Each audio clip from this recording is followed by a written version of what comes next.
"That, I think, was very singular," interrupted the king. "Nevertheless, it is quite true," replied Scheherazade. "I have my doubts," rejoined the king, "but pray be so good as to go on with the story." "I will," said the queen. "The beast," continued Sinbad, "swam, as I have related, uphill and downhill, until at length we arrived at an island many hundreds of miles in circumference, but which nevertheless had been built in the middle of the sea by a colony of little things like caterpillars." "Hum," said the king. "Leaving this island," said Sinbad, for Scheherazade, it must be understood, took no notice of her husband's ill-mannered ejaculation, "leaving this island, we came to another where the forests were of solid stone, and so hard that they shivered to pieces the finest tempered axes with which we endeavored to cut them down." "Hum," said the king again, but Scheherazade, paying him no attention, continued in the language of Sinbad. "Passing beyond this last island, we reached a country where there was a cave that ran to the distance of 30 or 40 miles within the bowels of the earth, and that contained a greater number of far more spacious and more magnificent palaces than are to be found in all Damascus and Baghdad. From the roofs of these palaces there hung myriads of gems like diamonds, but larger than men, and in among the streets of towers and pyramids and temples there flowed immense rivers as black as ebony and swarming with fish that had no eyes." "Hum," said the king.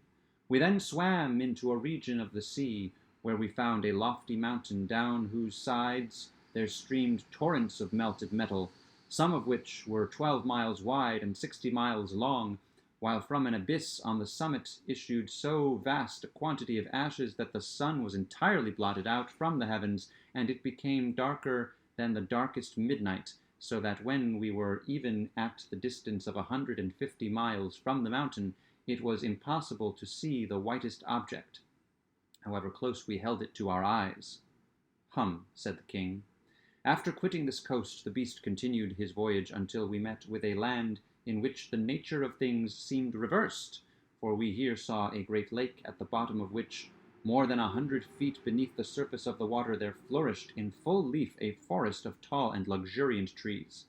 "Who?" said the king.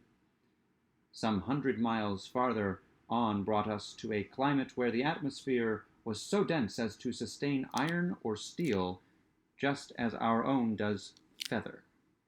"Fiddle-dee-dee," said the king. Proceeding still in the same direction, we presently arrived at the most magnificent region in the whole world, though it there meandered a glorious river for several thousands of miles. This river was of unspeakable depth, and of a transparency richer than that of amber.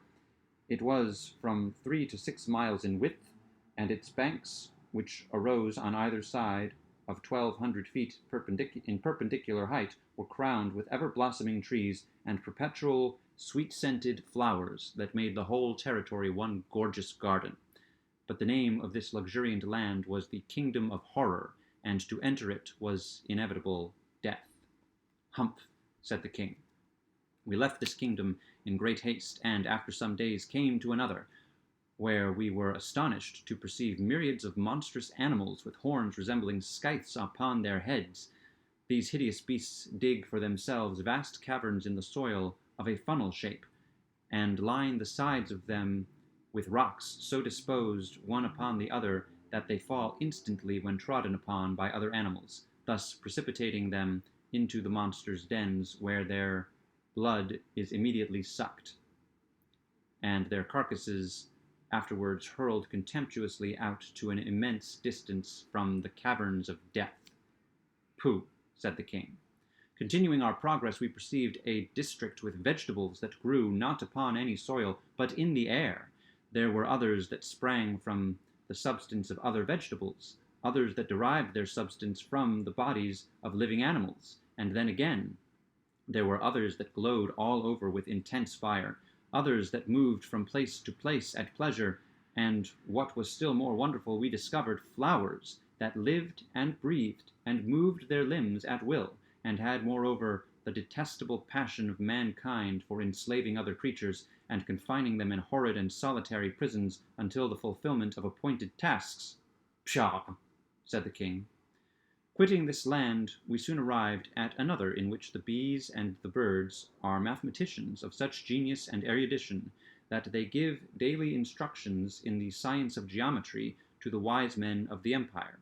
The king of the place having offered a reward for the solution of two very difficult problems, they were solved upon the spot, the one by the bees and the other by the birds.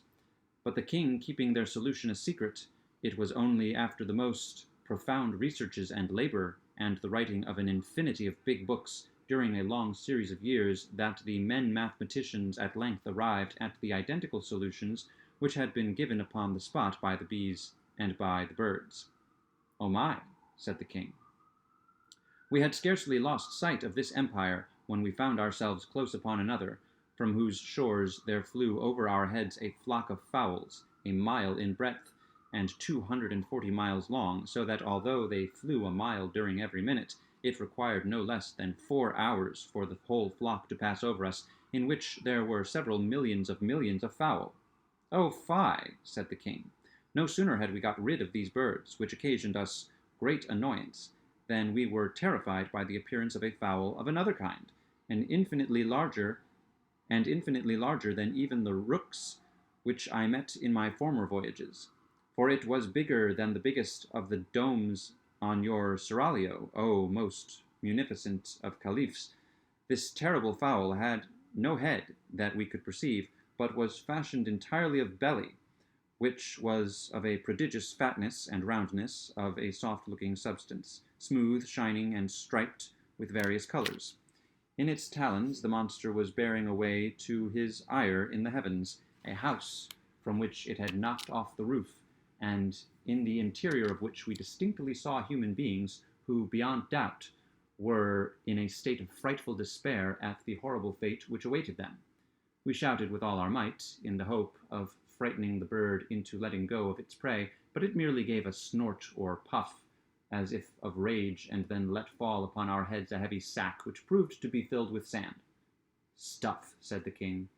It was just after this adventure that we encountered a continent of immense extent and prodigious solidity, but which nevertheless was supported entirely upon the back of a sky-blue cow that had no fewer than 400 horns.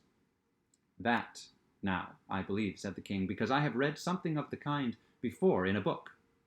We passed immediately beneath this continent, swimming in between the legs of the cow, and after some hours found ourselves in a wonderful country indeed, which, I was informed by the man-animal, was his own native land, inhabited by things of his own species.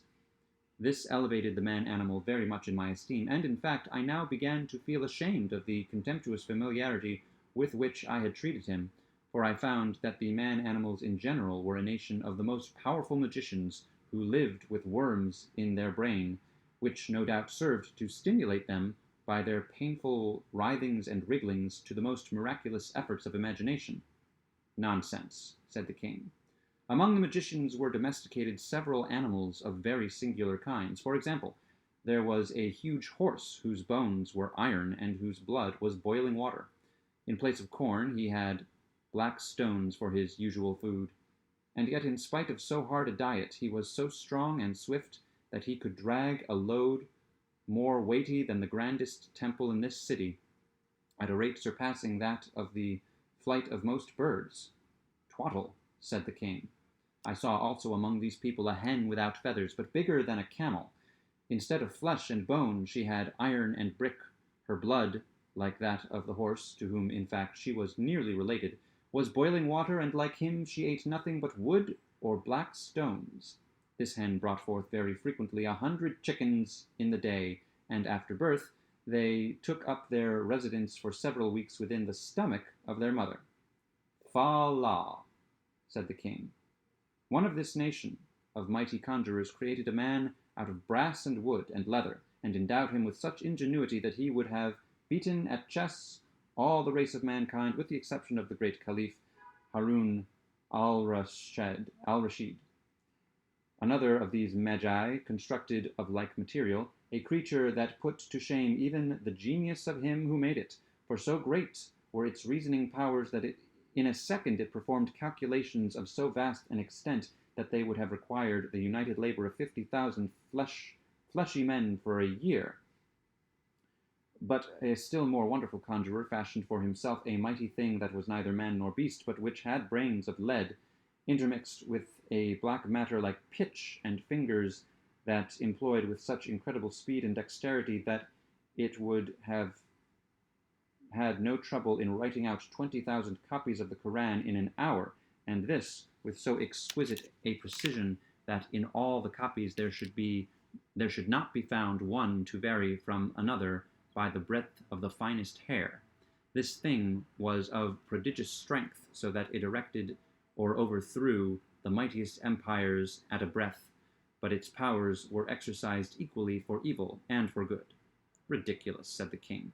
Among this nation of necromancers there was also one who had in his veins the blood of the salamanders, for he made no scruple of sitting down to smoke his chibouque in a red-hot oven until his dinner was thoroughly roasted upon its floor. Another had the faculty of converting the common metals into gold, without even looking at them during the process. Another had such a delicacy of touch that he made a wire so fine as to be invisible. Another had such quickness of perception that he counted all the separate motions of an elastic body while it was springing backward and forward at the rate of 900 millions of times in a second. Absurd, said the king. Another of these magicians, by means of a fluid that nobody ever yet saw, could make the corpses of his friends brandish their arms, kick out their legs, fight, or even get up and dance at his will. Another had cultivated his voice to so great an extent that he could have made himself heard from one end of the world to the other. Another had so long an arm that he could sit down in Damascus and indite a letter at Baghdad, or indeed at any distance whatsoever. Another commanded the lightning to come down to him out of the heavens, and it came at his call, and served him for a plaything when it came. Another took two loud sounds, and out of them made a silence. Another constructed a deep darkness out of two brilliant lights. Another made ice in a red-hot furnace. Another directed the sun to paint his portrait, and the sun did. Another took his luminary with the moon and the planets, and having first weighed them with scrupulous accuracy, probed into their depths, and found out the solidity of the substance of which they are made. But the whole nation is, indeed, of so surprising a necromantic ability that not even their infants nor their commonest cats and dogs have any difficulty in seeing objects that do not exist at all, or that for 20 millions of years before the birth of the nation itself had been blotted out from the face of creation. Preposterous, said the king.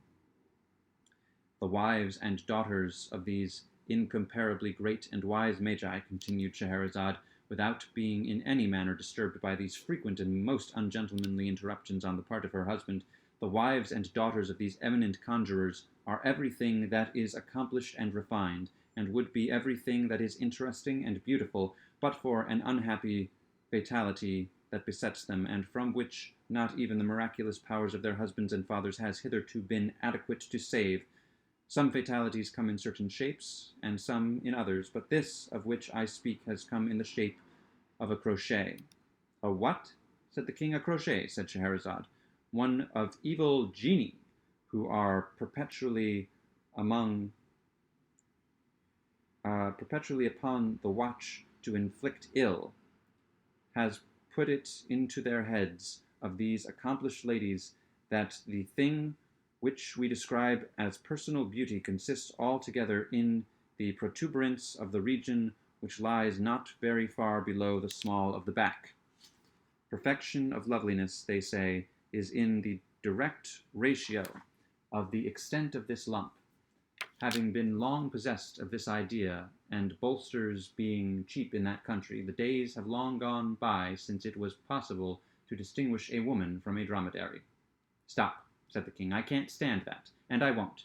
You have already given me a dreadful headache with your lies. The day, too, I perceive, is beginning to break. How long have we been married? My conscience is getting to be troublesome again. And then that dromedary touch. Do you take me for a fool? Upon the whole, you might as well get up and be throttled.